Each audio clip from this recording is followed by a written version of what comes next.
If there ever was such a thing as a company that could do almost anything, well, Tenneke Properties is it. These guys know how to completely transform your existing home into something new, or just do it room by room. That's Tenneke Properties. Visit Tenneke.com or phone 931-244-4602. From the Tennessee Valley Weather Channel, this is your evening update. Clouds have been hanging tough today across the Tennessee Valley and a large part of the southeast because of this lingering upper low that we've had through the weekend. Since last week that met up with Helene, all that heavy rain is gone now, but we have had a few spotty showers lingering today, and we may see a couple more showers for a Tuesday, but they'll be even more spotty, and we may see a few breaks of sunshine as we head through our Tuesday. Lawrenceburg Airport today could only muster 73 degrees because of the clouds around after morning low of 63. No rainfall officially measured at the Lawrenceburg Airport, but there have been some spotty sprinkles and some spotty showers around parts of the area. The same for the Muscle Shoals Airport, 78 this afternoon after morning low of 68. No rainfall officially measured today, but even in northwest Alabama, there have been a few spotty sprinkles and showers, just not too much to measure near the airports, but a few more showers possible this evening and tonight. Very isolated in nature, and I do think they fade away with the loss of daytime heating. Will stay mostly cloudy overnight, low to mid 60s across the area toward daybreak.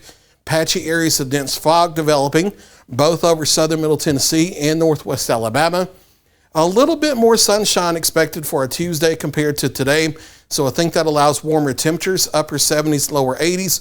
Still a few very spotty light showers around in the afternoon. No widespread heavy rain or anything like that. Those continue on into the early evening before we lose daytime heating. Upper 50s to lower 60s tomorrow night because the clouds clear out of here during the overnight. We're able to get some radiational cooling as drier air also filters in. That gets us back to mostly sunny to partly cloudy skies Wednesday, and maybe a slight increase in cloud cover as we get into Thursday afternoon, depending on how far northward this moisture can get. There's disagreement in the models, but it does look like a little bit of moisture comes back northward. That may give us a few isolated thunder showers as we head into Friday afternoon and evening, ahead of this frontal system that takes its time coming in this weekend, but drops us down into the mid-70s for daytime highs as we begin the middle of next week. Now, low to mid-80s this week. We will have a frontal system kicking out the upper low by Wednesday. That allows overnight lows into the 50s because the air is drier.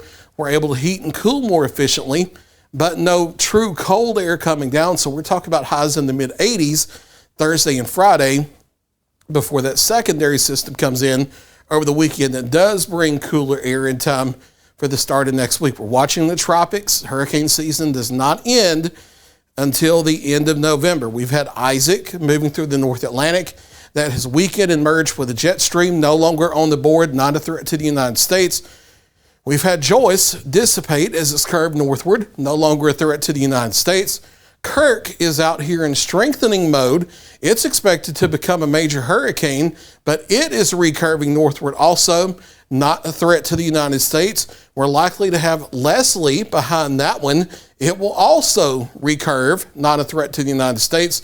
The one disturbance we are still watching is here in the southern Gulf of Mexico that has the potential to become a disorganized tropical depression or tropical storm this week. National Hurricane Center has lowered the probability of development down to 40% for the next 7 days. We will watch it, and there certainly could be something develop out of this late in the weekend, especially that would track eastward toward the Florida Peninsula with heavy rain the main threat. However, models have been backing off on big-time development, and this may just stay a disorganized area of low pressure and heavy rain. We'll certainly watch it. We don't ignore anything this time of year, but not seeing signs of a big major system coming out of this as of the latest data, despite some of the things you may be seeing floating around on social media. Not seeing a big threat out of this at this time. Fog developing during the overnight hours, mostly cloudy otherwise, dropping out of the 70s into the 60s, and most of us low to mid 60s as we begin our Tuesday. Partly sunny here to mostly cloudy. A few spotty showers in the afternoon. Daytime highs in the upper 70s, lower 80s. Increasing sunshine Wednesday. Few more clouds on Thursday, low to mid 80s. Staying in the mid 80s Thursday, moisture coming north ahead of that frontal boundary, so a few spotty thunder showers possible.